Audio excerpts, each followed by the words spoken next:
Good morning to all of you. Start करें। कल क्या पढ़ा था हमने?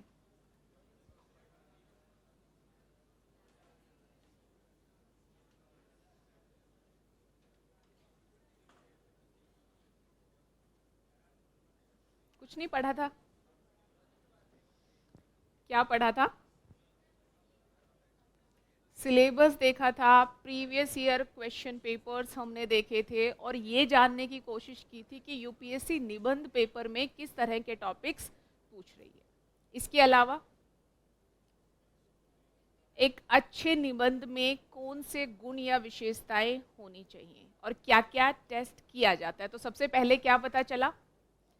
ज्ञान या जानकारी का स्तर। इसके बाद आपका व्यक्तित्व कैसा है, बुद्धि कौशल कैसा है। इसके अलावा प्रासंगिकता को आप समझते हैं या नहीं समझते, समय प्रबंधन आप कर पा रहे हैं या नहीं कर पा रहे, आपका निबंध बहुआयामी बन पा रहा है या नहीं बन पा रहा। इन सारी चीज़ों को पूरा करते हुए ये भी ध्यान रखना है कि आपका निबंध मौलिक हो। और मौलिक कहने का सिंपल साधारण सा अर्थ था कि आपके व्यक्तित्व का प्रभाव आपके निबंध में दिखना चाहिए। आपके अलग अनुभव हैं, अलग कुछ जानकारी है, अलग चीज़ें आपने पढ़ी हैं, देखी हैं, उन सब का रिफ्लेक्शन अगर पॉसिबल है, कुछ चीज़ें टॉपिक से लिंक हो पा रही हैं तो आप करेंगे, वो आपके निबंध में दिखाई देना चाहिए। इसके अलावा जो लिखेंगे जितना जरूरी है उतना विवरण देंगे और साथ ही विवरण भी आपका संक्षिप्त रहेगा। जहाँ पॉसिबिलिटी बनती है आप क्या करेंगे, विश्लेषणात्मक दक्षता का प्रदर्शन भी करेंगे। और साथ ही आपके निबंध में फ्लो होना चाहिए, आपको धारा प्रवाह ढंग से लिखने की या तारतम्य ढंग से लिखने की कोशिश करनी है। ये सारी चीज़ें थी जो हमने लास्ट क्लास में देखी थी। साथ ही एक टॉपिक हमने डिस्कस किया था। कौन सा टॉपिक था? शिक्षा जीवन के लिए तैयारी मात्र नहीं अपितु शिक्षा स्वयं जीवन है। चूंकि अभी बहुत सारी चीज़ें आपने नहीं पढ़ी हैं, ऐसे क्लासेस के संदर्भ में मैं ये बात कर रही हूँ, तो ये टॉपिक हमने सिर्फ इसलिए डिस्कस किया था कि आपको ये आइडिया लग पाए कि हमें किसी टॉपिक को कैसे या किस ढंग से अप्रोच करना है। आज की क्लास में भी कुछ बातें हम थ्योरी पार्ट पर करेंगे और उसके बाद फिर से क्लास के अंत में हम एक टॉपिक डिस्कस करेंगे। आज की क्लास का जो मुख्य केंद्र रहेगा वो है परिचय या इंट्रोडक्शन। क्योंकि जब हम निबंध की बात करते हैं तो सबसे पहली जो प्रॉब्लम बच्चों के सामने आती है वो है कि इंट्रोडक्शन कैसे लिखें। ये प्रॉब्लम तो जीएस में भी आती है क्योंकि किसी भी प्रश्न के उत्तर की शुरुआत इंट्रोडक्शन से होती है, तो सबसे ज़्यादा झिझक या हेजिटेशन हमें वहीं पर अनुभव होती है। और ऐसे के पॉइंट ऑफ व्यू से ये प्रॉब्लम और बढ़ जाती है। क्यों? क्योंकि ऐसे या निबंध में इंट्रोडक्शन का वेटेज अच्छा खासा होता है। तो चलिए आज हम इंट्रोडक्शन पर बात करेंगे, लेकिन ध्यान रहे सिर्फ मैं अकेली बात नहीं करूंगी, आप लोगों को भी जो पूछा जाए वो बताना है। आपको कुछ तरह की इंट्रोडक्शन लिखने के लिए क्लास में दी जाएगी और अपने काम को गंभीरता से लेना है, कोशिश करनी है, जैसा भी आपसे संभव हो पाए, लेकिन कोशिश जरूर करनी है। ठीक है, तो शुरू करें। चलिए, सबसे पहले निबंध लेखक के मूल घटक कौन से हैं? प्रस्तावना, मुख्य भाग और उपसंहार, या जिसे हम कंक्लूजन या निष्कर्ष कह सकते हैं। अब ये बात तो जीएस में भी अप्लाई होती है और यही बात ऐसे में भी अप्लाई होती है, लेकिन जो बदलता है वो है भारांश, वेटेज। ऐसे कितने शब्दों में आपको लिखना होता है? 1000 से 1200 शब्दों के बीच। तो ये जो तीनों पार्ट हैं, प्रस्तावना है, मुख्य भाग है और लास्ट में हमारा कंक्लूजन है, क्या लगता है आपको किसको कितना वेटेज मिलना चाहिए? इंट्रोडक्शन की अगर हम बात करें तो रफली 100 से 150 शब्दों का इस्तेमाल आप परिचय या भूमिका में कर सकते हैं। अच्छा, लगभग लगभग कितना? 800 के आसपास। 800 से 900, अगर आप 1200 तक जा रहे हैं तो वो 900 भी हो सकता है। अगर आप 1000 1100 के पास रुक रहे हैं तो 800 शब्दों के आसपास, रफली 800 से 900 शब्दों का इस्तेमाल आप मुख्य भाग को डील करने के लिए करेंगे और लास्ट में फिर आ गया आपका कंक्लूजन। वही 100 से 150 शब्दों तक का इस्तेमाल आप कंक्लूजन या निष्कर्ष को लिखने में कर सकते हैं। तो ये क्लियर है कि जब हम निबंध के पॉइंट ऑफ व्यू से इंट्रोडक्शन की बात करते हैं तो उसका कतई अर्थ ये नहीं निकलता कि आप 1 या 2 लाइन लिख देंगे। या कई बच्चों की जिज्ञासा थी कि क्या हम कोटेशन का इस्तेमाल कर सकते हैं, तो कोटेशन तो एक या दो लाइन या पंक्ति की होती है। आपको लगता है कि सिर्फ कोटेशन लिख देने मात्र से आपकी इंट्रोडक्शन या परिचय पूरा हो जाएगा? नहीं। तो ये बात बहुत ही क्लियरली पता होना चाहिए कि लगभग 100 से 150 शब्दों तक का जो है आप इंट्रोडक्शन लिख सकते हैं। 800 से 900 शब्दों का इस्तेमाल मुख्य भाग में कर सकते हैं और 100 से 150 शब्दों का इस्तेमाल आप कंक्लूजन में कर सकते हैं। अब ऐसा कोई सख्त नियम नहीं है कि एग्जैक्टली आपको 150 ही लिखना है। अगर आपको लग रहा है कि 90-100 के आसपास आपका अच्छा परिचय बन गया है, कोई बात नहीं, आप उतने के साथ ही परिचय को छोड़ सकते हैं, फिर मुख्य भाग पर आ सकते हैं। अगर आपको लग रहा है कि लगभग 100 के आसपास ही आपका अच्छा निष्कर्ष भी बन गया है, आपको और ज़्यादा शब्दों के इस्तेमाल की आवश्यकता नहीं है, तो आप बिल्कुल मत कीजिए। इतना थोड़ा बहुत ऊपर नीचे आप अपने अनुसार कर सकते हैं, इतनी सब्जेक्टिविटी का स्कोप रहता है, लेकिन आप इसे अत्यधिक संक्षिप्त करते हुए 30, 40 या 50 शब्दों तक सीमित नहीं कर सकते, या अत्यधिक विस्तारित करते हुए 250, 200 शब्दों तक नहीं लेके जा सकते। 100 से 150 की कंफर्टेबल रेंज, और आप देखोगे इतने शब्दों में आपकी प्रभावी इंट्रोडक्शन या परिचय बन जाएगा। ठीक है, ये तो है सिंपल क्लासिफिकेशन। अब हम बात करते हैं इंट्रोडक्शन की। इंट्रोडक्शन, परिचय, प्रस्तावना, जो भी हम इसे कहें, सबसे पहले ये होता क्या है? आप लोगों के अनुसार परिचय क्या है और परिचय के माध्यम से हम क्या दिखाने की कोशिश करते हैं? क्या कहता है आप लोगों का ज्ञान? जीएस के आंसर लिखते हैं तो भी हम इंट्रोडक्शन लिखते हैं, ऐसे या निबंध पेपर लिखेंगे तो भी इंट्रोडक्शन लिखेंगे। इंट्रोडक्शन है क्या और क्यों हम इंट्रोडक्शन लिखते हैं? किसी से मिलते हैं, किसी नए व्यक्ति से मिले तो वो व्यक्ति अपने आप को इंट्रोड्यूस करता है, या आप अपने आप को उस व्यक्ति के सामने इंट्रोड्यूस करते हैं, क्यों करते हैं? जी जी, ठीक है, एक आइडिया हमें मिला कि क्या हम बताएंगे, क्या बताएंगे, उसका आधार पृष्ठभूमि बनाना है ना, एक आइडिया। जी, आप कुछ बोल रहे थे यहाँ से, आप बता रहे थे कि जब हम किसी से मिलते हैं तो क्यों अपने आप को इंट्रोड्यूस करते हैं, ऐसा कोई बताने की कोशिश कर रहा था? अपना संक्षिप्त परिचय। अच्छा ठीक है, एक आइडिया मिला, संक्षिप्त परिचय, लेकिन यही प्रश्न था कि ये परिचय है क्या? इसके अलावा इनका कहना है कि जो मेन बॉडी या मुख्य भाग में लिखेंगे उसका संक्षिप्त एक हिस्सा इंट्रोडक्शन है। इसके अलावा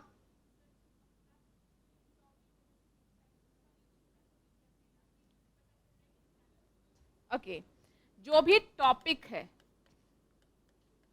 उसका विवरण देना, संक्षिप्त में विवरण देना, ताकि पता चल जाए कि हम उस टॉपिक में क्या करने वाले हैं। जैसे इनका कहना है कि शिक्षा एक टॉपिक है तो हम शिक्षा के बारे में बता सकते हैं। इसके अलावा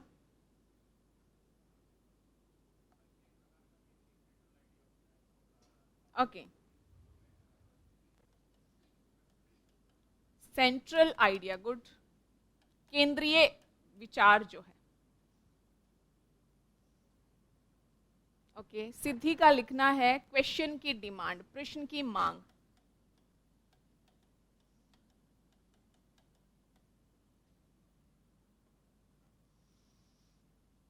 और कोई आइडिया इंट्रोडक्शन को लेकर? देखिए, डिफरेंट व्यू पॉइंट मिले हमें, क्या बताएं उसका आधार है ना। संक्षिप्त परिचय, मुख्य भाग जो हम लिखने वाले हैं वो हम संक्षिप्त में इंट्रोडक्शन में बताते हैं, टॉपिक का विवरण देते हैं। आप लोगों की मोटा मोटा सारी बातें सही है, लेकिन ये अत्यधिक परंपरागत तरीके हैं जिनका इस्तेमाल इंट्रोडक्शन में किया जाता था। अगर आज के समय में आप टॉपर्स की कॉपी देखोगे तो आप देखोगे कि काफ़ी इनोवेटिव, नवाचारी और सृजनात्मक तरह के तरीके हैं जिनका इस्तेमाल इंट्रोडक्शन में किया जा रहा है। तो आप लोगों ने जो बताया ये सारी बातें सही होते हुए भी आज के समय में इन तरीकों का उतना इस्तेमाल नहीं किया जा रहा। जो एक बात यहाँ सबसे ज़्यादा सटीक है वो ये है कि जिस भी तरीके का हम इस्तेमाल करें परिचय में, जो टॉपिक है उसका सेंट्रल आइडिया हम क्लियर कर दें, है ना, कि केंद्र बिंदु क्या है उस टॉपिक का, मुख्य मांग क्या है उस टॉपिक की, उसे हम लिंक कर दें। उसके बाद परिचय लिखने के विविध तरीके हो सकते हैं। मूवी का ट्रेलर आपने देखा है, मूवी का ट्रेलर क्या दिखाता है? ऐसे तो आज के समय में ट्रेलर में भी काफ़ी एक्सपेरिमेंट होने लगे हैं, बट स्टिल एक जो ट्रेलर की बेसिक अवधारणा है वो क्या कहती है?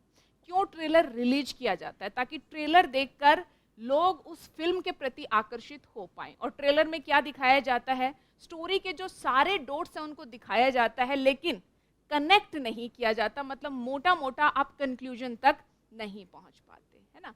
उनका जो मेन कंक्लूजन है, क्लाइमैक्स है, वो रिवील नहीं होता। आजकल तो क्लाइमैक्स भी लगभग, क्योंकि कुछ अगर किसी के जीवन पर फिल्म बन रही है तो सीधी सी बात है कि क्लाइमैक्स तो हमें पता ही है कि क्या होने वाला है, बट मेन आइडिया यही है ना कि जो मेन डोट्स होते हैं उनको दिखाया जाता है, यानी सेंट्रल आइडिया उस फिल्म का है वो ट्रेलर में दिखाया जाता है। तो इंट्रोडक्शन कुछ और नहीं, बिल्कुल फिल्म के एक ट्रेलर की तरह ही काम करती है।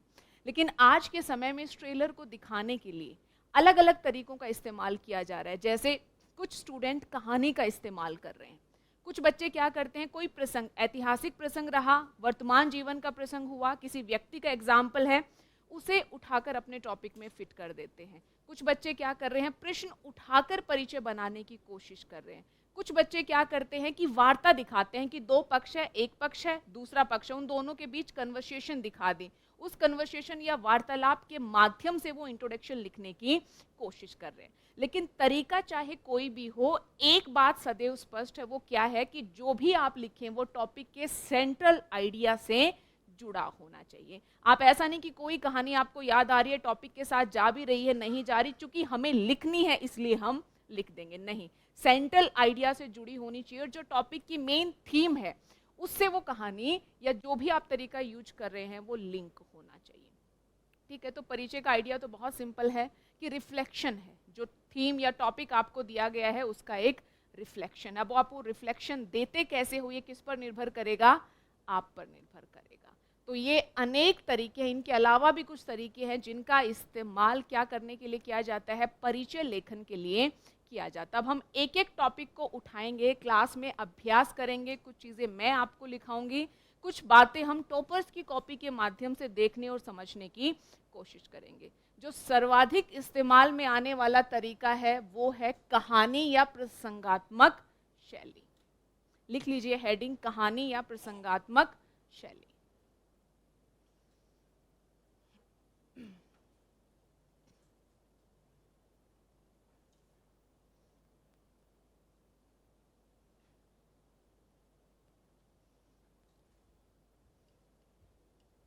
अच्छा देखिए, ये कितने प्रकार की हो सकती है, पहले तो ये देखना। कहानी वास्तविक भी हो सकती है, कहानी काल्पनिक भी हो सकती है ना।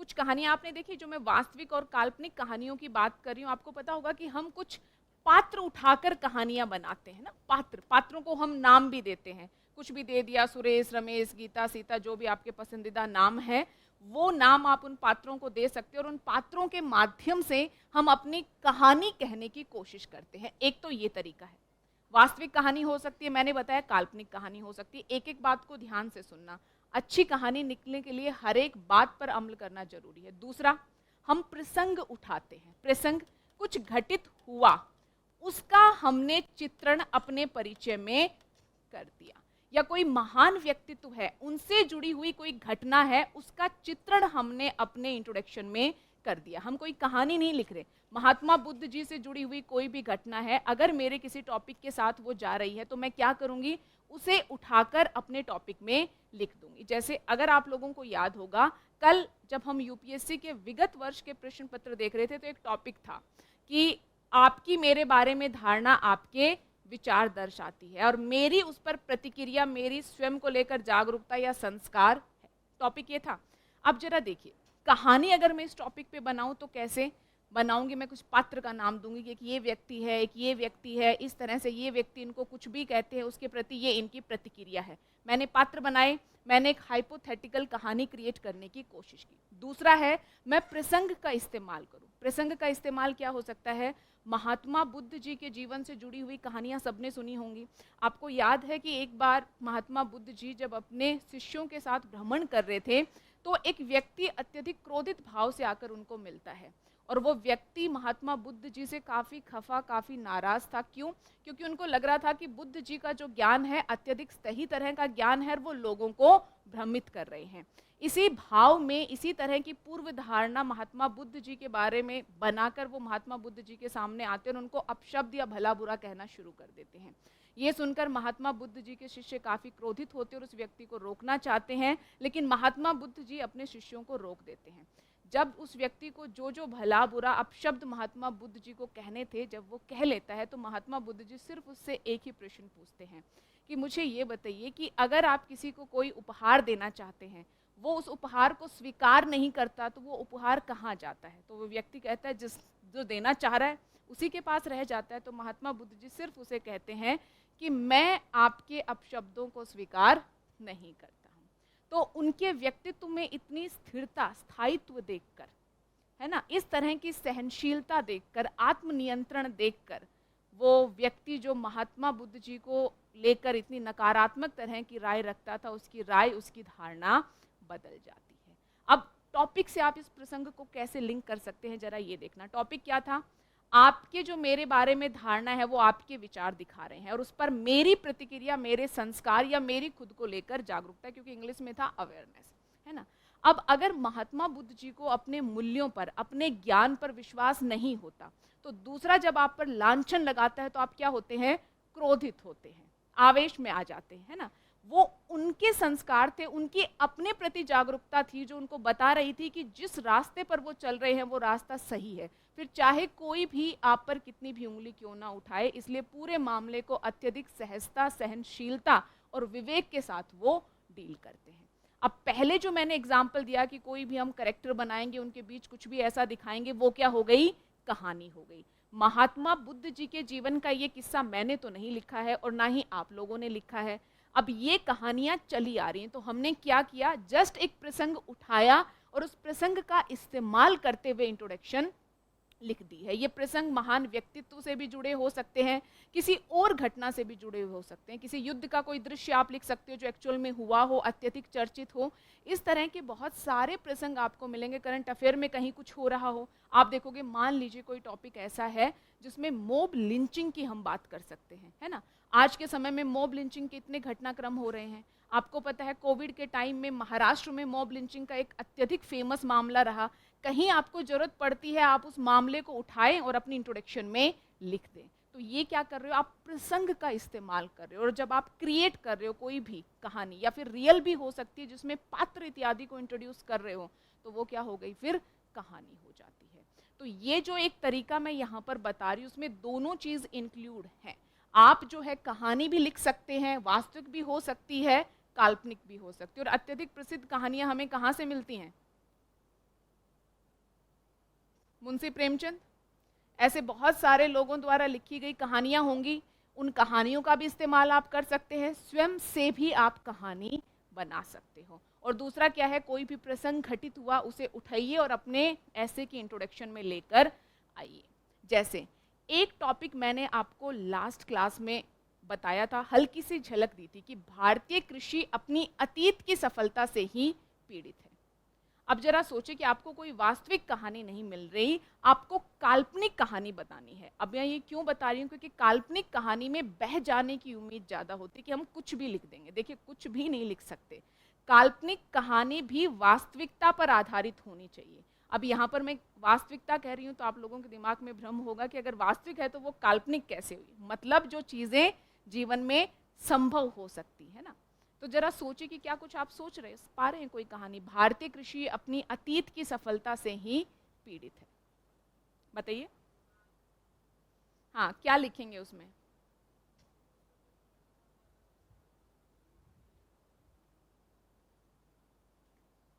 न्यूज़पेपर वगैरह पढ़ते हैं? कोई बात नहीं, जागरण पढ़ लीजिए, एक्सप्रेस पढ़ लीजिए, हिंदू पढ़ लीजिए, पढ़ते हैं, वो ज़्यादा जरूरी है।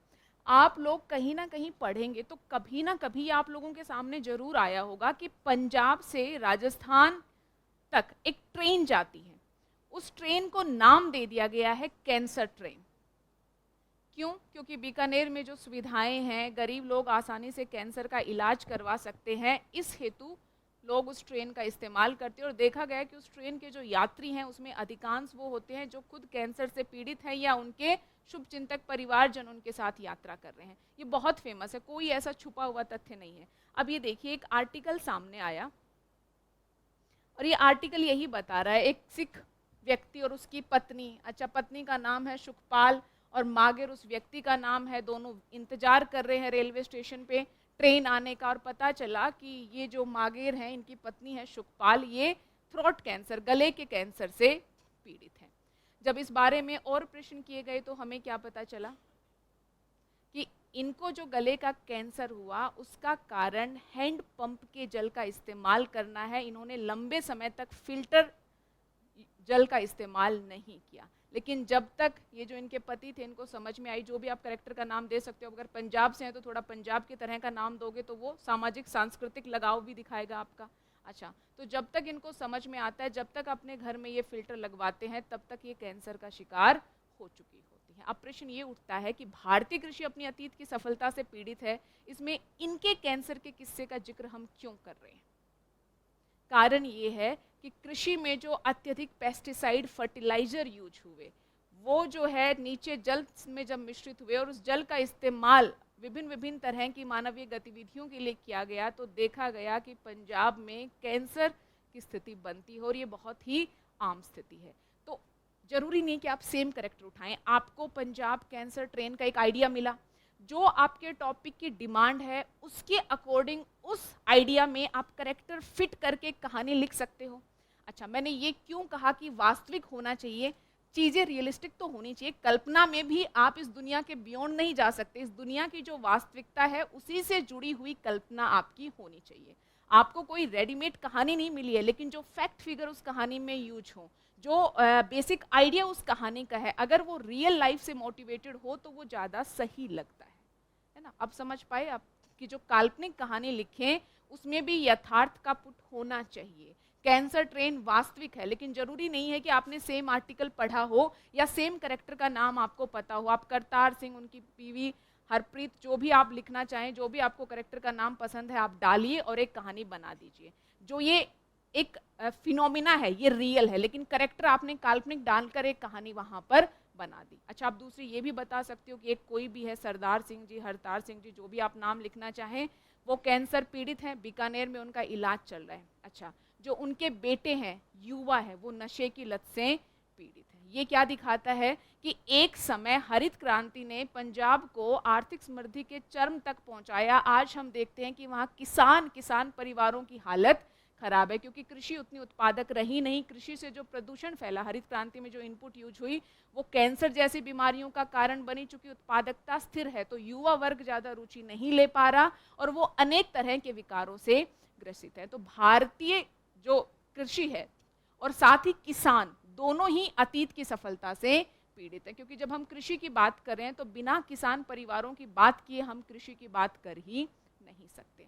ये सिर्फ मैं आपको आइडिया दे रही हूँ कि किस तरह से आप सोच सकते हो, किस तरह से आप कहानी बना सकते हो। तो सबसे पहली चीज़ क्या समझ में आई? कोई कहानी हो सकती है यथार्थ या काल्पनिक, लेकिन ध्यान रहे काल्पनिक कहानी भी अगर है तो उसमें जो सेंट्रल आइडिया होगा वो रियलिस्टिक ही होना चाहिए।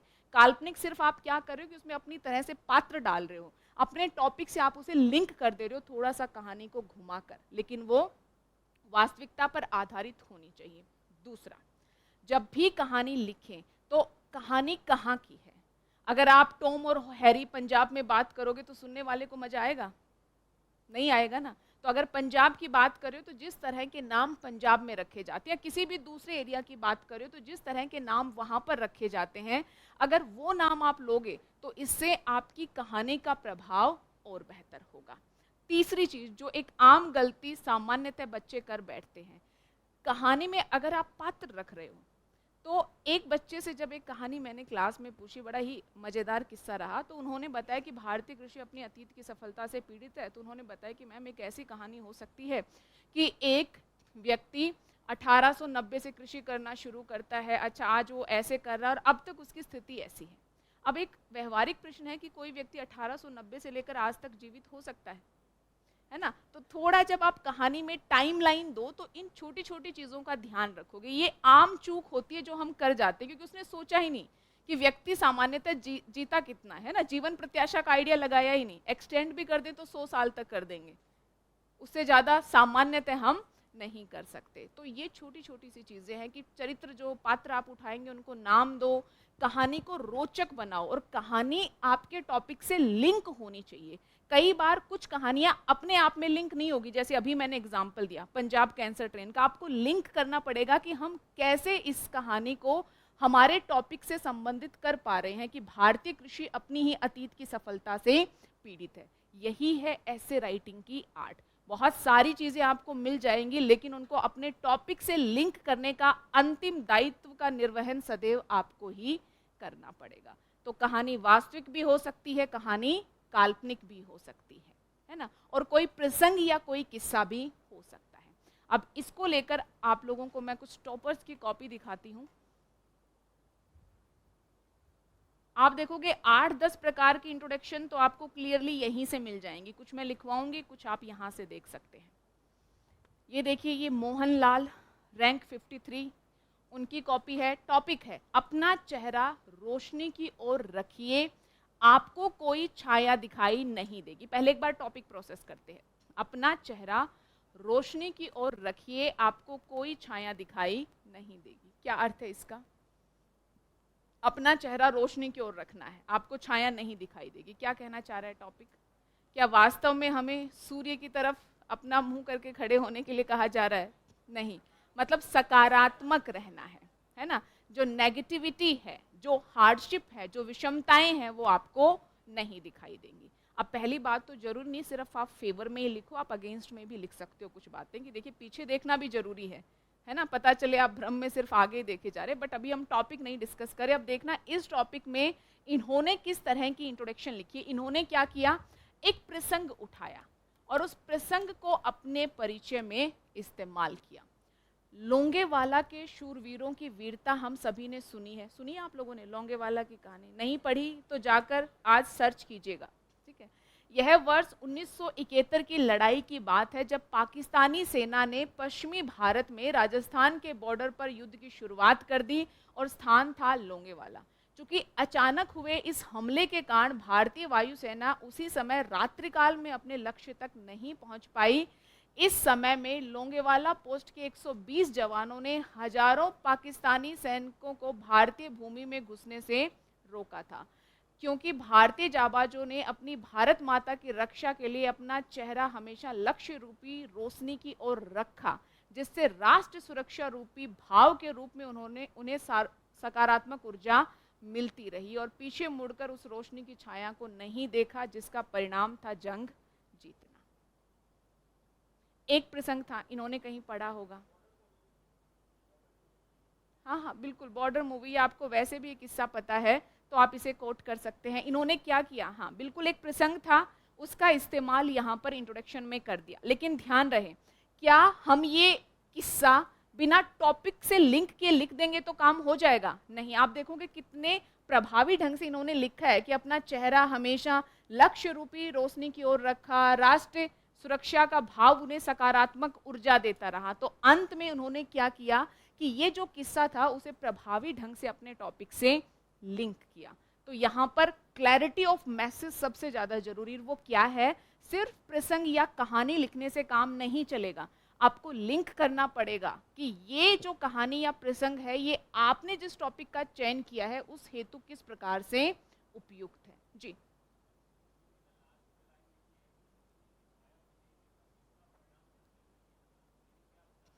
ये कहना चाह रहे हैं कि वो सकारात्मक रहे। उन्होंने ये नहीं देखा कि दूसरी तरफ पूरी सेना है और हम सिर्फ 120 हैं।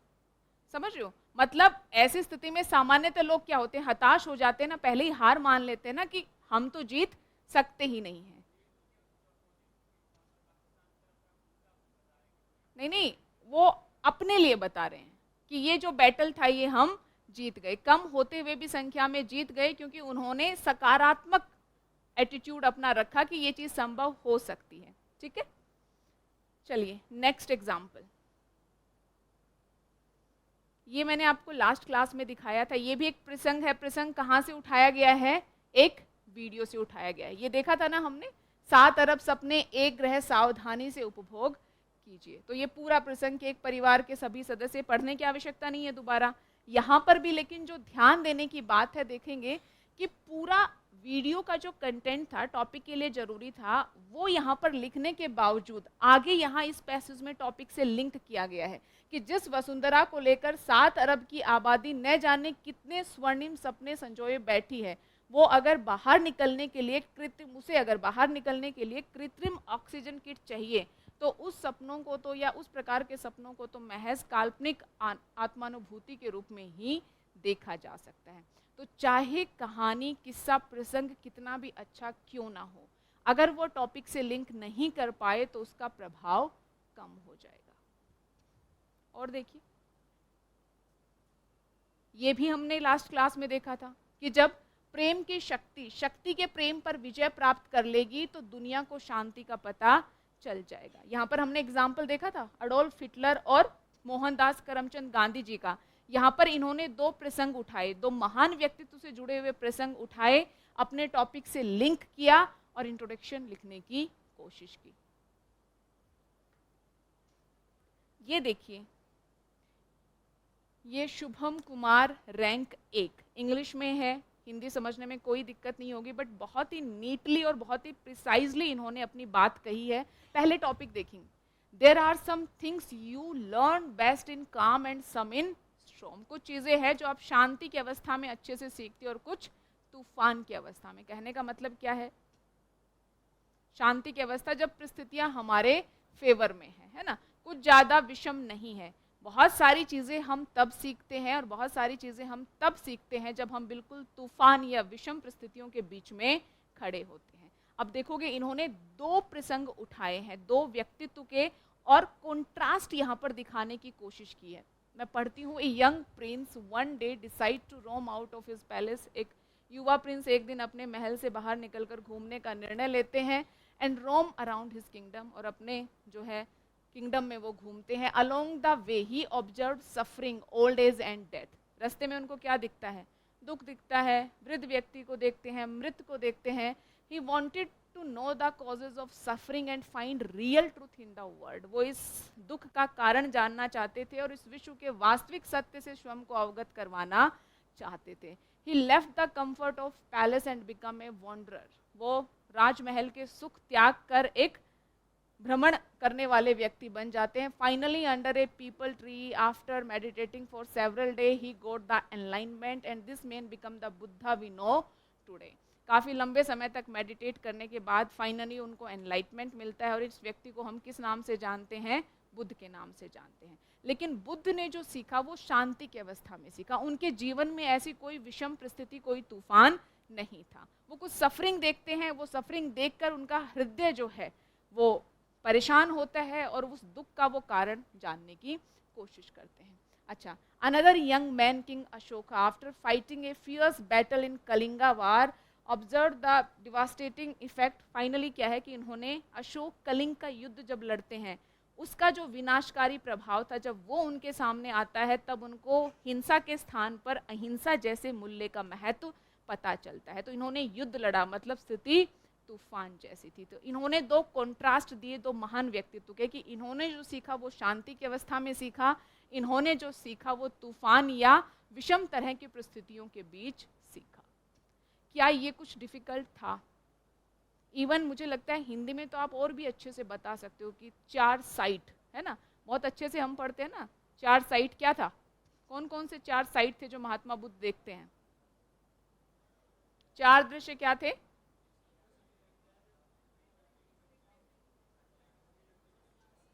एक एक करके सारे साथ बोलेंगे तो किसी के। जी आप बताइए।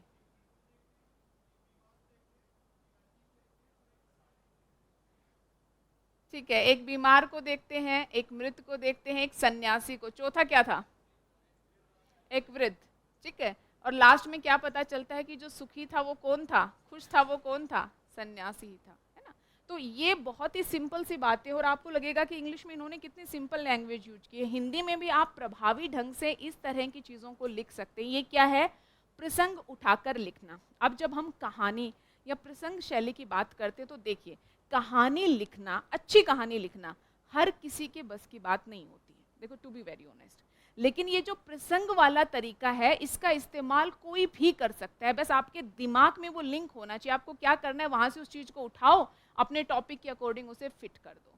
तो अगर जिस व्यक्ति को कहानी लिखने में किसी भी तरह की कोई दिक्कत हो रही है, तो प्रसंग लेखन जो है वो उनके लिए काफ़ी अच्छा तरीका हो सकता है, क्योंकि उसमें कुछ खास करने की आवश्यकता नहीं है। बाकी कुछ कहानियां आप बनाकर भी रख सकते हो, और आप देखोगे कि ऐसी कहानियां असंख्य स्थानों पर इस्तेमाल होती हैं। और कई बार कुछ बच्चों ने बहुत ही छोटी छोटी कोशिश की है, उनको भी अच्छे अंक मिल गए हैं। जैसे आप देखोगे देवेश की ये कॉपी है, आज कोई वृक्ष की छाया में बैठा है क्योंकि बहुत समय पहले वहाँ किसी ने एक पौधा लगाया था। तो वो अपनी ही बात कर रहे हैं कि बचपन में कैसे उनके माता पिता उनकी आवश्यकताएं पूरी करते थे, उनके भरण पोषण पर ध्यान देते थे, इसलिए जो वो कर पाए आज इस उनकी कोशिश के चलते कर पाए।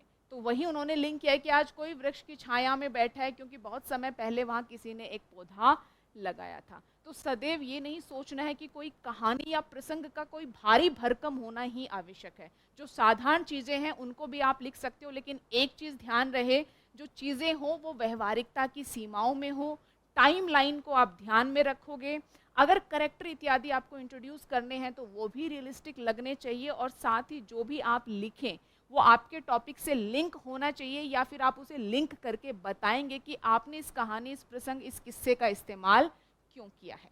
क्लियर है सारी चीजें? जी। ओवरऑल कंटेंट, लेकिन इन्होंने कहानी ही अपनी लिखी है, इसलिए उन्होंने अपने बारे में लिखा है, ठीक है। बाकी जो और ओवर कंटेंट होता है ना मेन बॉडी में, किसी भी टॉपिक के आप डायमेंड एक्सप्लोर कर रहे हो, वो हमेशा थर्ड पर्सन में आपको लिखना है। लेकिन अगर कोई आप अपना ही उदाहरण देना चाहते हो उसमें, तो फिर डेफिनेटली आप इस्तेमाल करोगे कि ये मेरी कहानी है। जी।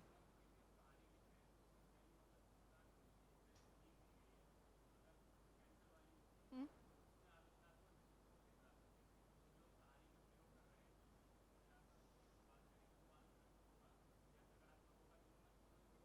कोई भी हो सकता है, बिल्कुल हो सकता है, कोई दिक्कत नहीं है, कोई भी हो सकता है, क्योंकि बाद में आप चीज़ों को लिंक कर रहे हो और फिर पूरे टॉपिक में हर एक आयाम को आप एक्सप्लोर कर रहे हो। वो तो अपने टॉपिक से जोड़कर सिर्फ आप एक झलक देने की कोशिश कर रहे हैं। बट एक चीज़ आप जरूर ध्यान देना, इनका पूछना है कि वो पॉजिटिव होनी चाहिए या नेगेटिव होनी चाहिए। आपको लग रहा है ना कि इस टॉपिक में ये पक्ष ज़्यादा प्रमुख है, कोशिश करना अगर उस पक्ष से जुड़ी हो तो। जैसे ये हम सभी मानते हैं कि ठीक है, हमने अपनी पॉलिसीज़ को सही नहीं किया, जो भी किया, लेकिन हरित क्रांति के समय आगतों का पैकेज हमने यूज किया था, फर्टिलाइजर, केमिकल सब थे। कहीं ना कहीं आज मृदा या जो कृषि की स्थिति असंधारणीय बन गई है, वो चीज़ें उसके लिए जिम्मेदार तो हैं। तो हमने जो है नकारात्मक इंसिडेंट को यहाँ पर कोट किया। अगर किसी टॉपिक में ऐसा है कि पॉजिटिव चीज़ें ज़्यादा है, जैसे अभी हमने लोंगेवाला की कहानी देखी, तो वहाँ पर हमने एक सकारात्मक इंसिडेंट को कोट किया। तो वो डिपेंड करेगा कि टॉपिक की डिमांड कैसी है, और जो प्रमुख डिमांड है उसी से लिंक करके हम लिखने की कोशिश करेंगे। जैसे अभी मैंने आपको रैंक 1 की कॉपी दिखाई थी, शुभम कुमार, महात्मा बुद्ध और अशोका की कहानी। अब इस टॉपिक में दोनों ही डायमेंशन इक्वली इंपॉर्टेंट है। ये सच है ना कि कुछ चीज़ें हम शांति की अवस्था में सीखते हैं, हम बैठते हैं, मंथन करते हैं कि क्या करना चाहिए, क्या नहीं करना चाहिए, और कुछ चीज़ें जब बिल्कुल लास्ट में स्थिति हमारे नियंत्रण से बाहर होने वाली होती है, तब हम कुछ चीज़ों को सीखते हैं कि हाँ, अब इस स्थिति में मुझे ये निर्णय लेना चाहिए। दोनों ही चीज़ें इक्वली इंपॉर्टेंट हैं, तो उन्होंने दोनों का ही कॉन्ट्रास्ट जो है अपनी इंट्रोडक्शन में देने की कोशिश की। तो डिपेंड करेगा कि टॉपिक क्या है, उसका भाव क्या है, पॉजिटिव सेंस ज़्यादा आ रहा है या उस बारे में ज़्यादा लिखना चाहिए, तो कोशिश करना पॉजिटिव पक्ष आपके इंट्रोडक्शन में आए। अगर नकारात्मक है तो नकारात्मक आ सकता है, डिपेंड करेगा कि टॉपिक कैसा है। ये छोटी छोटी चीज़ें हैं जो आपको एंश्योर करके चलनी पड़ेंगी। अब एक टॉपिक लिखिए,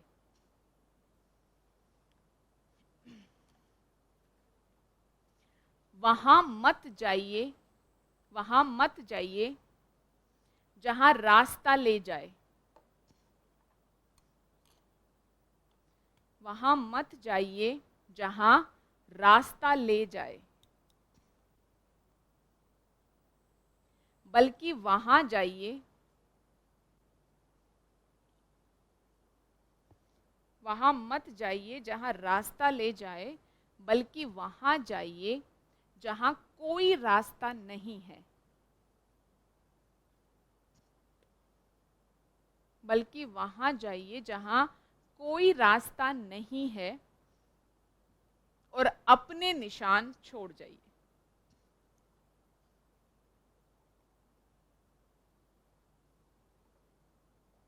वहां मत जाइए जहां रास्ता ले जाए, बल्कि वहां जाइए जहां कोई रास्ता नहीं है और अपने निशान छोड़ जाइए। आप लोगों के पास 2 मिनट का समय है। पूरी कहानी मुझे पता है 2 मिनट में आप नहीं लिख सकते हो, एटलीस्ट थोड़ी सी कहानी का स्ट्रक्चर डेवलप करने की कोशिश करना, या कोई प्रसंग अगर आप इस्तेमाल में ला सकते हो इस टॉपिक की इंट्रोडक्शन लिखने के लिए, तो वो प्रसंग खोजने की कोशिश करना। और साथ ही मुझे ये बताना कि आप उस कहानी या प्रसंग को, जो विषय है, उसकी मांग से कैसे लिंक करेंगे। इतना काम आपको करना है 2 मिनट में। पूरी कहानी आपको लिखने की आवश्यकता नहीं है, सिर्फ आपको ब्रेनस्टॉर्म करना है कि यहाँ इंट्रोडक्शन में कौन सी कहानी या प्रसंग का इस्तेमाल हो सकता है। क्लियर है? कीजिए फटाफट।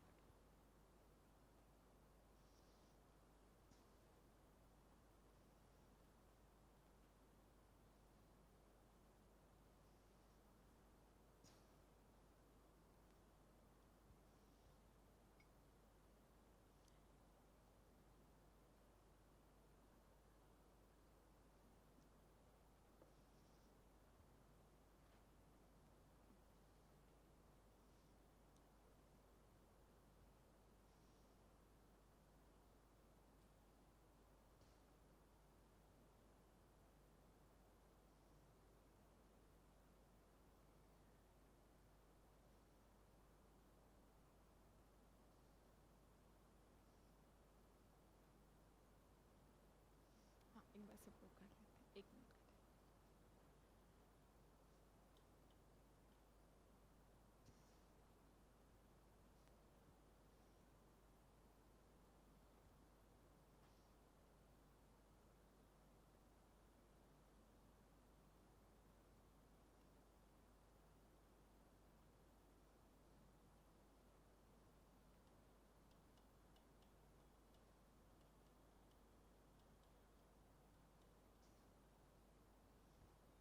हो गया? चलिए बताइए, एक एक करके बताएंगे जी।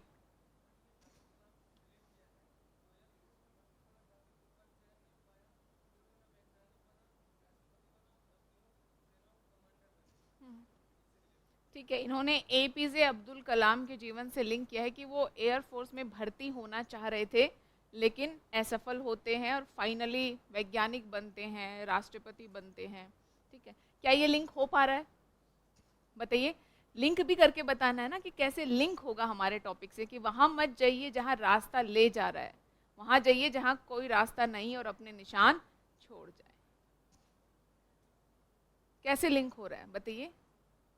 इस इन्हीं की कहानी को कोई लिंक करके बताएगा, अलग आपका बाद में लेंगे जी। बताइए।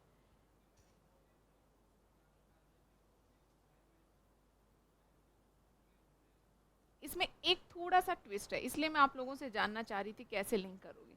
अब वो तो एयरफोर्स में जाना चाह रहे थे, लेकिन वो असफल हो गए,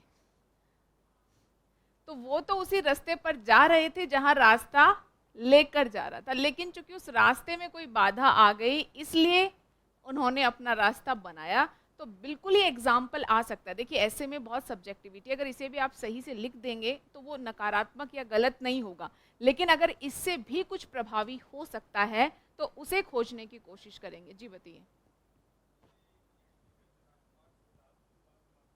हम्म, ठीक है।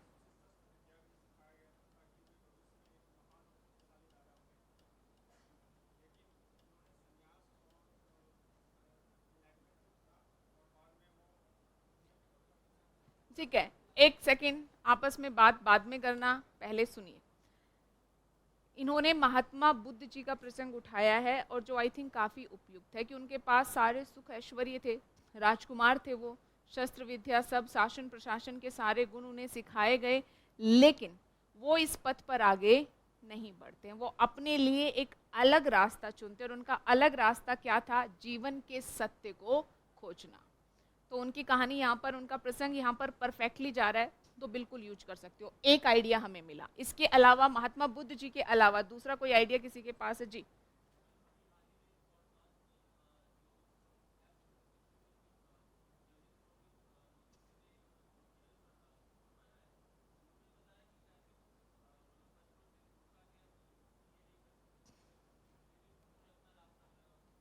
ठीक है, किसी खिलाड़ी की कहानी अगर आपको ऐसी मिलती है कि जिनके लिए परंपरागत रोल या भूमिकाएं सेट थी, लेकिन उन्होंने उन बैरियर्स को तोड़ा और अपना रास्ता खुद बनाया, बिल्कुल आप इस तरह के एग्जाम्पल को कोट कर सकते हैं। जी, श्रीकांत भोले, सबने फिल्में देख ली हैं? बिल्कुल नहीं देखी है, क्या है उनकी कहानी? श्रीकांत भोले की कहानी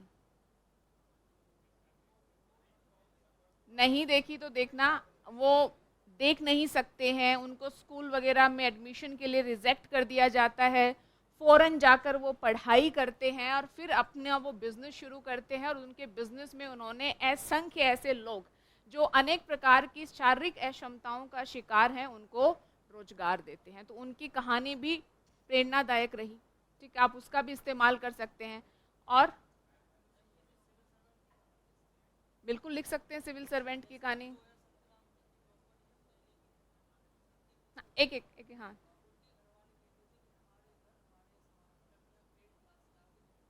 ठीक है।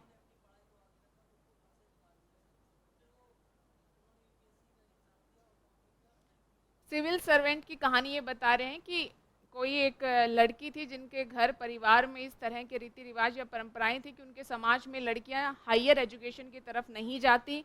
इस तरह की बाधाओं को वो पीछे छोड़ते हुए फाइनली सिविल सर्वेंट बनती है। बिल्कुल आप इस तरह की कहानी लिख सकते हैं, और बहुत सारे तरीके हो सकते हैं। ऑनलाइन एक बच्चे ने महात्मा गांधी जी के बारे में बताया है। महात्मा गांधी जी का क्या प्रसंग हो सकता है यहाँ पर?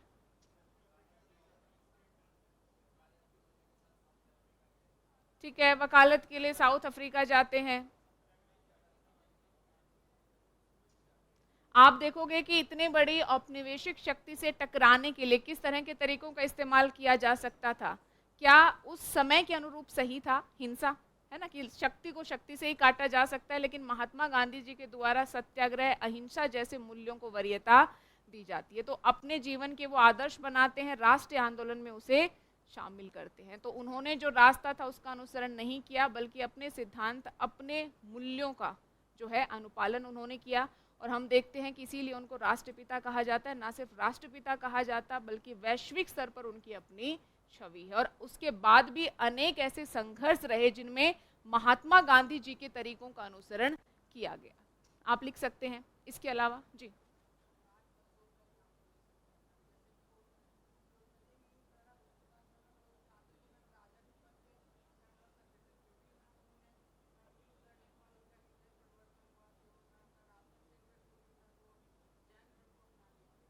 अच्छा ठीक है, आप लिख सकते हो, लिख सकते हो। तो मतलब आप लोगों के पास बहुत सारे प्रसंग और किस्से हैं जिसका इस्तेमाल आप कर सकते हो, लेकिन सिर्फ प्रसंग और किस्से होने से काम नहीं चलेगा।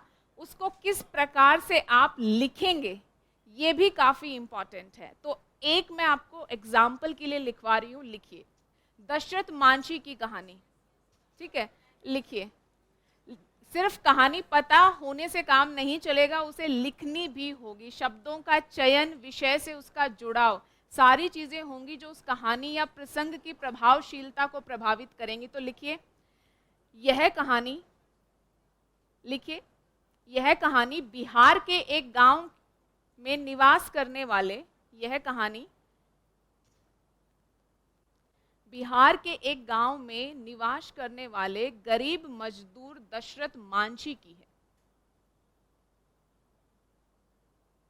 यह कहानी बिहार के एक गांव में निवास करने वाले गरीब मजदूर दशरथ मांझी की है।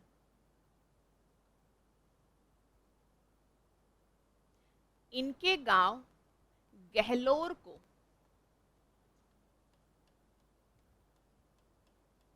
इनके गांव गहलोर को एक बड़ी चट्टानी पहाड़ी, इनके गांव गहलोर को एक बड़ी चट्टानी पहाड़ी द्वारा पृथक किया जाता था।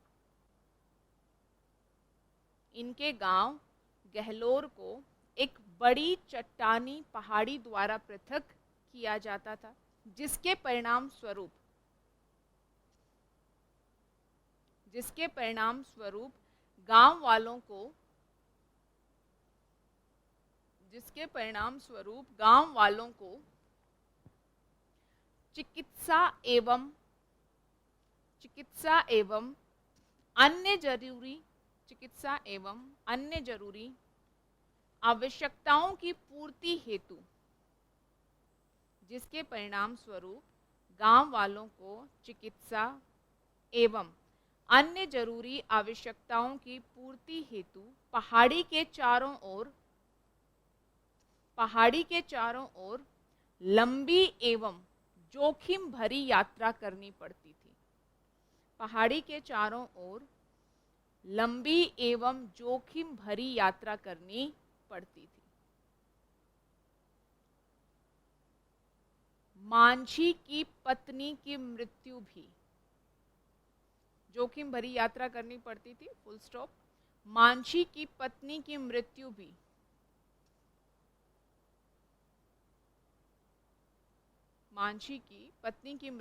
जोखिम भरी यात्रा एवं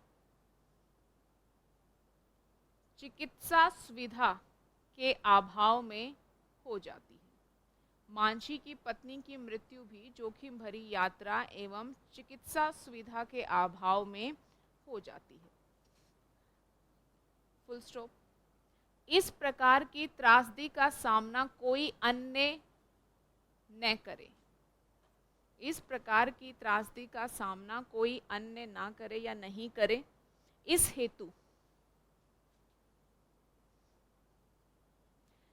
हेतु मांझी, इस प्रकार की त्रासदी का सामना कोई अन्य नहीं करे, इस हेतु मांझी पहाड़ को काटकर सड़क बनाने जैसा असंभव प्रतीत होने वाला पहाड़ को काटकर इस त्रासदी का सामना कोई अन्य नहीं करे, इस हेतु मांझी पहाड़ को काटकर सड़क बनाने जैसा असंभव प्रतीत होने वाला कार्य करने का बीड़ा उठाते हैं। असंभव प्रतीत होने वाला कार्य करने का बीड़ा उठाते हैं, फुल स्टॉप। फिर से, शासन प्रशासन एवं साथी जनों के असहयोग के बावजूद, शासन प्रशासन एवं साथी जनों के असहयोग के बावजूद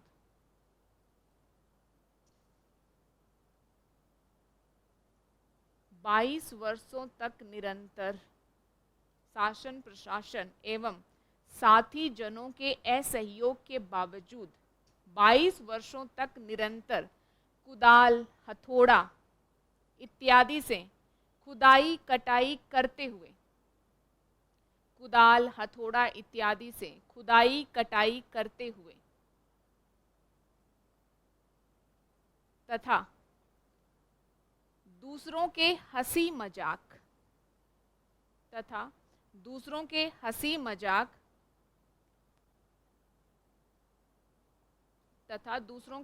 मजाक एवं सूखे जैसी विषम परिस्थितियों से, दूसरों के हंसी मजाक एवं सूखे जैसी विषम परिस्थितियों से स्वयं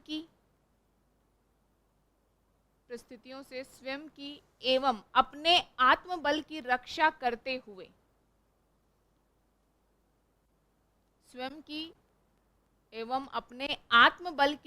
करते हुए, अंततः मांझी सफल होते हैं। शासन प्रशासन एवं साथी जनों के असहयोग के बावजूद 22 वर्षों तक कुदाल, हथौड़ा इत्यादि से खुदाई कटाई करते हुए तथा दूसरों के हंसी मजाक, सूखे जैसी विषम परिस्थितियों से स्वयं एवं अपने आत्मबल की रक्षा करते हुए अंततः मांझी सफल होते हैं। इसीलिए उन्हें माउंटेन मैन की संज्ञा भी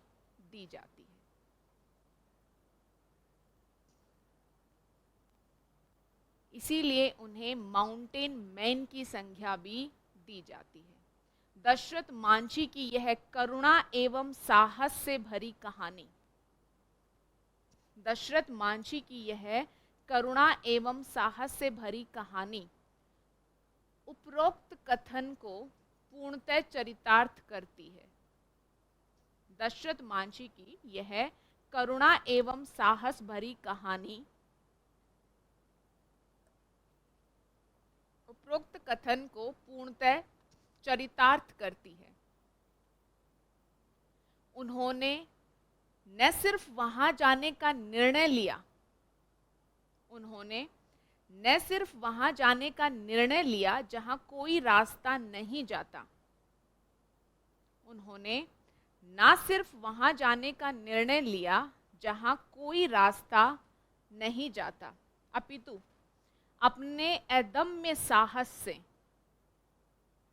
अपने अदम्य साहस से उन्होंने ना सिर्फ वहां जाने का निर्णय लिया जहां कोई रास्ता नहीं जाता, अपितु अपने अदम्य साहस से असंभव को संभव बनाकर, अपने अदम्य साहस से असंभव को संभव बनाकर अपने निशान भी छोड़े। अपने अदम्य साहस से असंभव को संभव बनाकर अपने निशान भी छोड़े।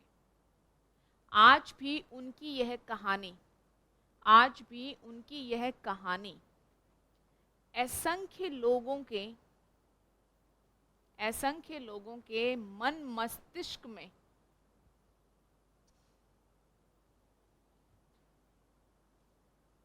आज भी उनकी यह कहानी असंख्य लोगों के मन मस्तिष्क में प्रेरणा का संचार कर रही है, मन मस्तिष्क में प्रेरणा का संचार कर रही है।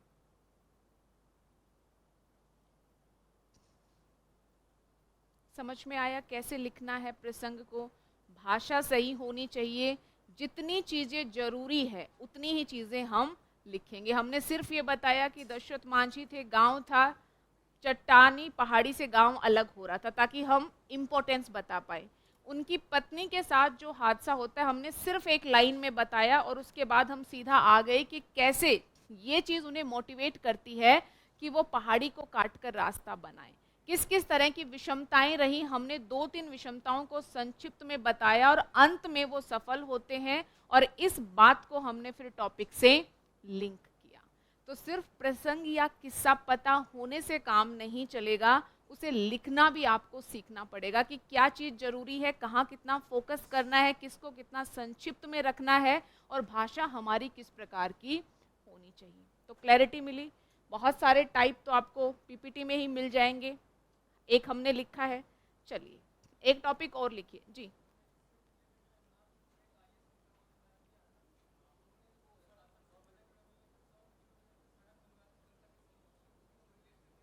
बिल्कुल बिल्कुल लिख सकते हैं, ये काफ़ी प्रसिद्ध तरह का एक प्रसंग है, बिल्कुल आप इसे इस्तेमाल में ला सकते हैं। एक टॉपिक और लिखिए, फटाफट लिखिए। किसी समाज की अंतरात्मा का, किसी समाज की अंतरात्मा का इससे अच्छा वर्णन कुछ हो ही नहीं सकता। किसी समाज की अंतरात्मा का इससे अच्छा वर्णन कुछ हो ही नहीं सकता कि वह अपने बच्चों से कैसा व्यवहार करता है। किसी समाज की अंतरात्मा का इससे अच्छा वर्णन कुछ हो ही नहीं सकता कि वह अपने बच्चों से कैसा व्यवहार करता है। किसी समाज की अंतरात्मा का इससे अच्छा वर्णन कुछ हो ही नहीं सकता कि वह अपने बच्चों से कैसा व्यवहार करता है। पहले 1 मिनट में मैं आपको टॉपिक का अर्थ बताती हूँ, फिर सोचना कि क्या कोई कहानी, कोई प्रसंग है जिससे आप इस टॉपिक से लिंक कर सकते हैं।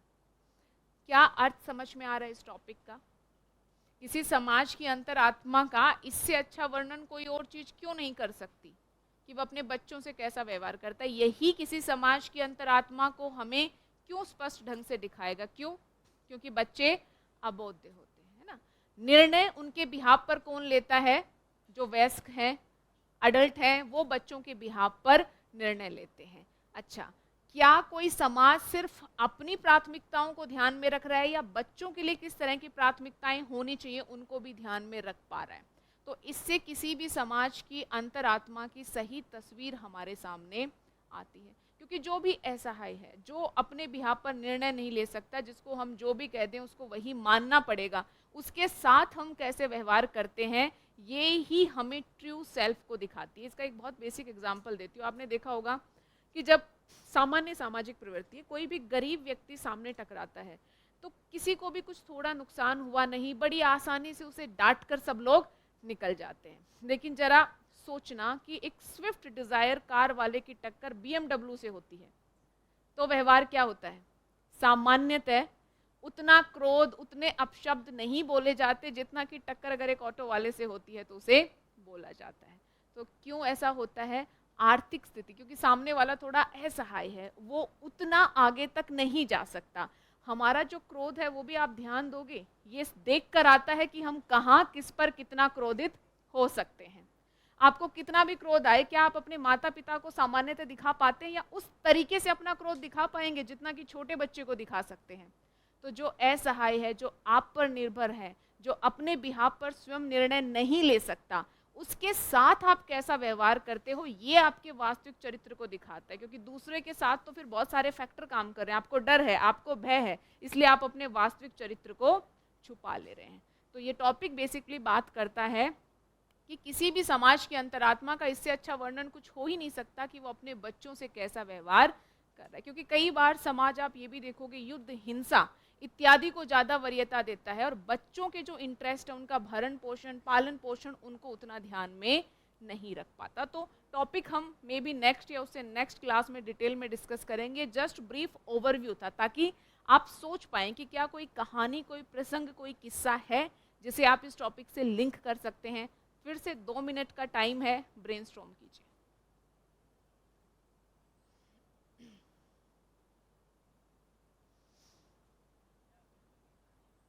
हाँ, एक पहले सारे लोग सोच लीजिए, फिर एक ही साथ लेते हैं, ठीक है?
लास्ट टॉपिक को लेकर ऑनलाइन स्टूडेंट्स का भी काफ़ी रेस्पॉन्स है।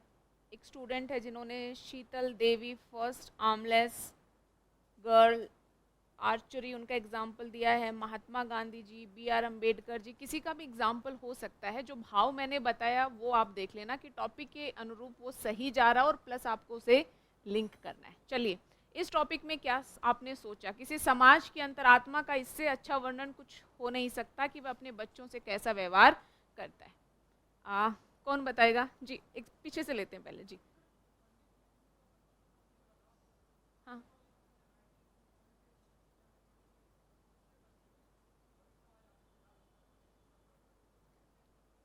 ठीक है। पंडित जवाहरलाल नेहरू का बच्चों को लेकर जो लगाव था, बिल्कुल आप इसे लिख सकते हैं। इसके अलावा आप रुकिए जी।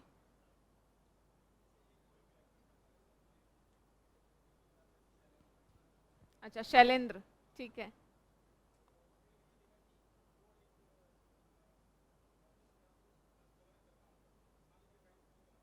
ठीक है।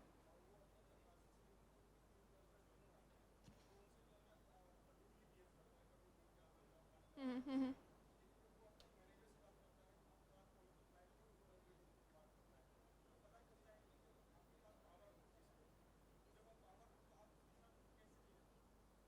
ठीक है, अब ध्यान से सुनना इनकी कहानी से। 1 मिनट आ रहे, अगला आप ही का लिया जाएगा। इनकी कहानी से कई चीज़ें, हाँ आपका इनके बाद लिया जाएगा। इनकी कहानी से कई सारी चीज़ें हमें सीखने को मिली। इन्होंने कहा है कि शैलेंद्र, मान लीजिए एक ऑफिस में काम करते, ऑफिस हमने बना लिया बैंक का ऑफिस। अब वहाँ पर जो उनके पीएन हैं या जो उनको सेवा देने वाले लोग हैं, उनसे वो कैसा व्यवहार करते हैं, अपने मैनेजर से वो कैसा व्यवहार करते हैं, इस पर आधारित एक कहानी हम बना सकते हैं। बिल्कुल आप बना सकते हो, लेकिन ध्यान रहे, मैं टॉपिक एक बार फिर पढ़ रही हूँ। किसी भी समाज की अंतरात्मा का इससे अच्छा वर्णन कुछ हो नहीं सकता कि वह अपने बच्चों से कैसा व्यवहार करता है। मैंने जो आपको ऑटो रिक्शा, बीएमडब्ल्यू का एग्जाम्पल दिया, वो टॉपिक समझाने के लिए दिया था, लेकिन ये टॉपिक मूलतः बच्चों के साथ व्यवहार पर ही केंद्रित है। तो वैसे आपकी बात सही है, लेकिन अगर बच्चों के साथ व्यवहार से जुड़ा हुआ कोई किस्सा आप लिखेंगे तो वो इस टॉपिक के अनुरूप ज़्यादा उपयुक्त होगा। जी,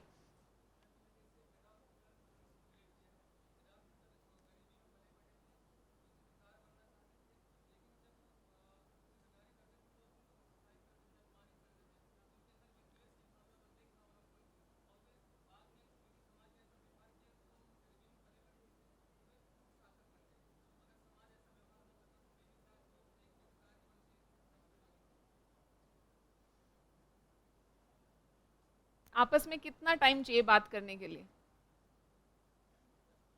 हाँ, एक बार इनके पे प्रकाश डालते हैं। इन्होंने अडोल्फ हिटलर का एग्जाम्पल दिया जो काफ़ी अच्छा है। इन्होंने क्या बताया कि उनका जो बचपन था वो कोई बहुत अच्छा बचपन नहीं रहता, परिवार की आर्थिक स्थिति उतनी अच्छी नहीं रहती, वो उनको आर्ट को वो फॉलो करना चाहते थे, वहाँ उनको रिजेक्ट कर दिया जाता है, उनकी माँ की मृत्यु हो जाती है जो मानसिक आघात उन पर छोड़ती है, और उनके पिता के साथ उनके संबंध अच्छे नहीं थे। तो उसका जो बचपन था कहीं ना कहीं उनके दृष्टिकोण, उनके नज़रिए के निर्धारण में महत्वपूर्ण भूमिका निभाता है। यहाँ तक डन। लेकिन आप इसे आगे लिंक कैसे करेंगे ये आप मुझे बताएंगे, क्योंकि देखिए मुझे ये तो समझ में आ चुका है कि आप कहानी किससे अब जोड़ लेंगे, लेकिन उन्हें टॉपिक से कैसे जोड़ेंगे ये दूसरा चैलेंजिंग टास्क है। हाँ, पहले इसी कहानी को जोड़ के बताना चाह रहे हैं आप? हाँ, वो आप इनके बाद बताना, बट पहले इसी कहानी को कैसे जोड़ेंगे आप? देखिए इसको लिंक कैसे कर सकते हैं कि इससे ना सिर्फ समाज की अंतरात्मा का पता चलता है, वर्तमान समाज की अंतरात्मा का। वर्तमान समाज अगर बच्चों को इस तरह का बचपन देता है तो इससे भविष्य का समाज भी प्रभावित हो जाता है, और भविष्य का समाज प्रभावित हुआ, जर्मनी को क्या क्या नहीं झेलना पड़ा, है ना? तो आपको उस कैपेसिटी में फिर उस टॉपिक को लिंक करना पड़ेगा, क्योंकि सिर्फ अगर हम प्रेजेंट समाज की अंतरात्मा की बात करें तो वहां से ये टॉपिक कोई ज्यादा लिंक नहीं हो रहा, उसके बाद आने वाले समाज उससे कैसे प्रभावित हो रहे हैं उससे आपको लिंक करना पड़ेगा, तो ये इस टॉपिक में फिट हो सकता है। जी आप बताइए।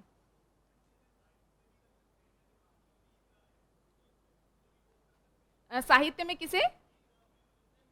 बिल्कुल बिल्कुल आप कर सकते हैं, साहित्यिक कहानियों का भी इस्तेमाल कर सकते हैं, कोई दिक्कत नहीं, बस टॉपिक से लिंक कर लेना। पीछे से आप बताना चाह रहे थे जी। आपकी तो आवाज ही नहीं पहुंचेगी। आ, जिसकी आवाज पीछे तेज है वो उनके विचार आगे तक पहुंचाएंगे। अब्राहिम लिंकन के बारे में बिल्कुल आप लिख सकते हैं, लेकिन लिखेंगे क्या वो मुझे बताइए।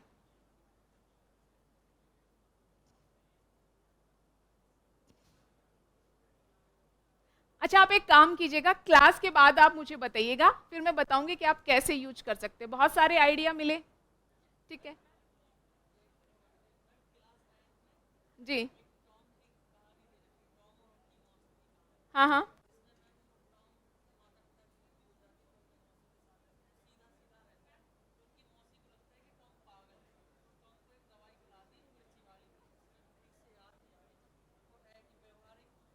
ठीक है, बिल्कुल बिल्कुल आप डाल सकते हो।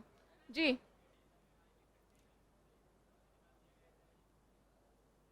हाँ देखिए, ये थॉमस एडिसन की कहानी यहाँ इस्तेमाल करना चाह रहे हैं, लेकिन उसे लिंक कैसे करोगे समाज के अंत को? बाद में भी कुछ ऐसा होना चाहिए ना जिससे समाज की अंतरात्मा का वास्तविक परिचय मिले, वो तो सफल हो जाते हैं, तो उनकी कहानी यहाँ पर उतनी अच्छे से नहीं जाएगी। जी,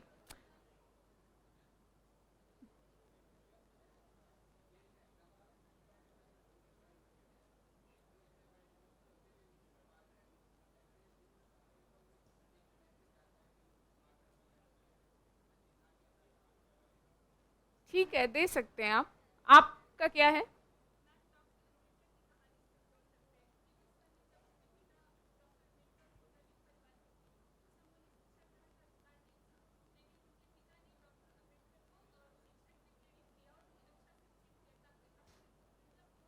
ठीक है, बिल्कुल अम्बेडकर की कहानी पॉजिटिव सेंस में, जरूरी नहीं कि कहानी नेगेटिव हो, किसी के साथ कुछ बुराई हुआ हो, कुछ अच्छा भी हो सकता है। जी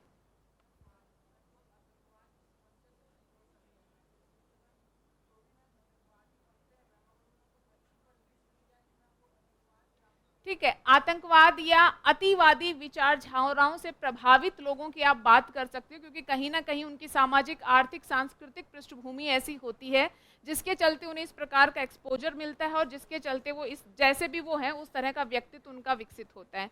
ठीक है, अब आगे बढ़े,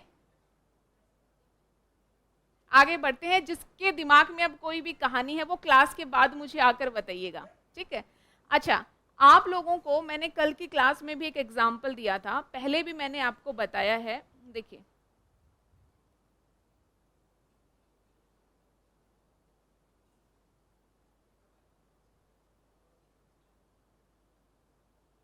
ये तस्वीर आप सभी ने देखी है? नहीं देखी है अभी? क्या है ये? Kevin Carter, the vulture and little girl. क्या दिखाती है ये कहानी?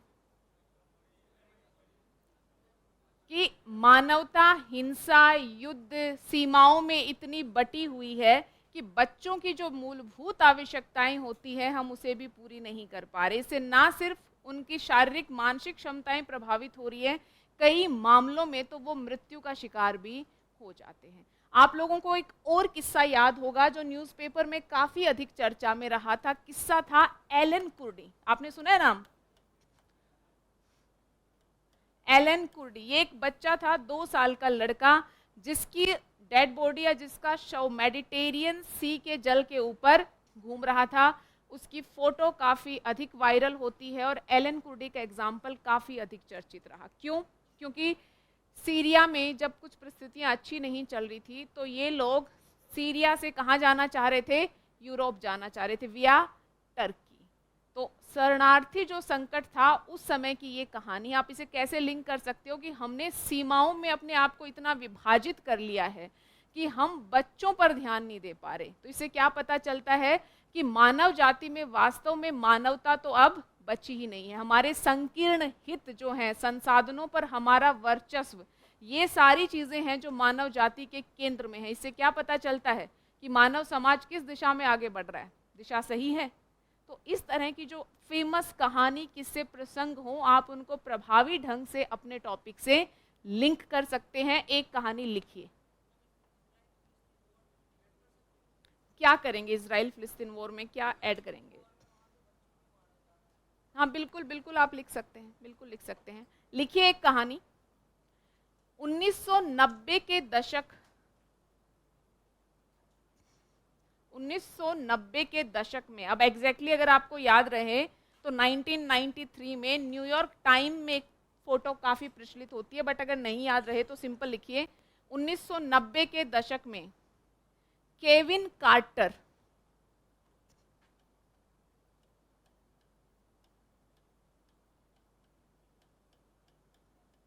केविन कार्टर द्वारा ली गई एक तस्वीर, 1990 के दशक में केविन कार्टर द्वारा ली गई एक तस्वीर अत्यधिक प्रसिद्धि हासिल करती है।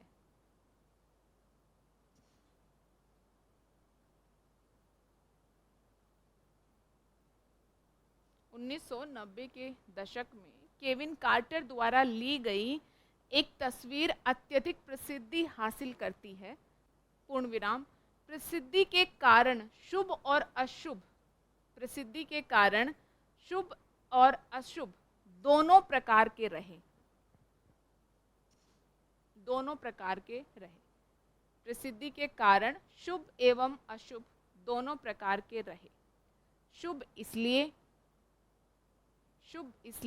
क्योंकि तस्वीर लेने वाले कार्टर को, शुभ इसलिए क्योंकि तस्वीर लेने वाले केविन कार्टर को पुलित्जर पुरस्कार से सम्मानित किया गया। शुभ इसलिए क्योंकि तस्वीर लेने वाले फोटो जर्नलिस्ट केविन कार्टर को पुलित्जर पुरस्कार से सम्मानित किया गया। पुलित्जर पुरस्कार सुना है सभी ने? नहीं सुना तो सर्च करना जाके। हाँ, पुलित्जर पुरस्कार से सम्मानित किया गया। तथा अशुभ इसलिए, तथा अशुभ इसलिए,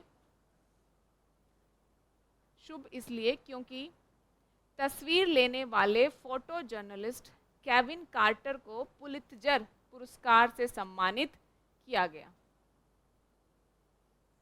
पुलित्जर पुरस्कार से सम्मानित किया गया। तथा अशुभ इसलिए,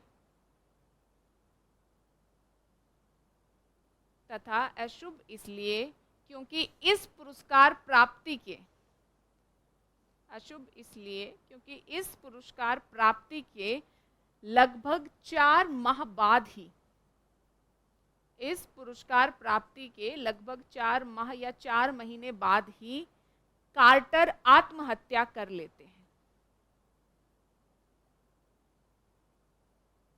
कार्टर आत्महत्या कर लेते हैं।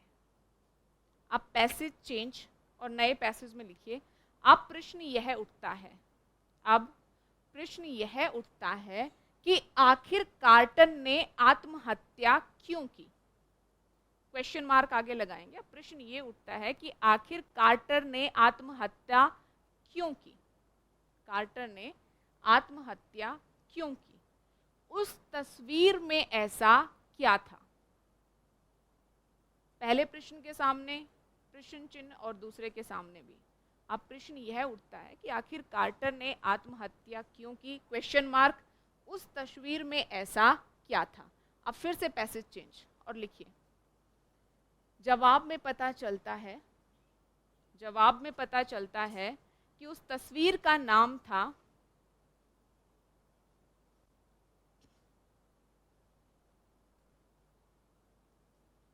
The vulture and little girl.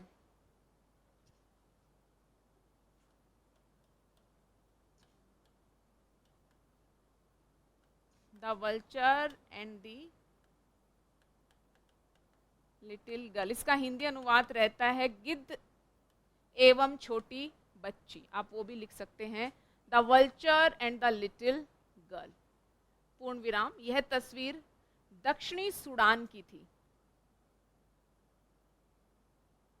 यह तस्वीर दक्षिणी सूडान की थी एवं इस तस्वीर से यह स्पष्ट होता है, यह तस्वीर दक्षिणी सूडान की थी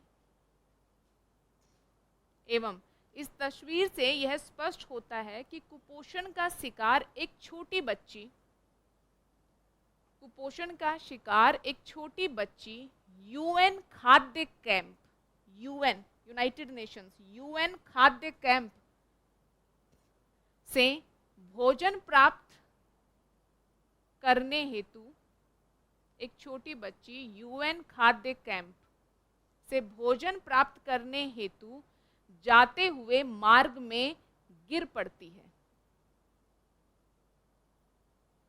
कुपोषण का शिकार एक छोटी बच्ची यूएन खाद्य कैंप से भोजन प्राप्त करने हेतु जाते हुए मार्ग में गिर पड़ती है। वहीं पास बैठा एक गिद्ध, वहीं पास बैठा एक गिद्ध उस छोटी बच्ची को अपना भोजन बनाने का इंतजार कर रहा था।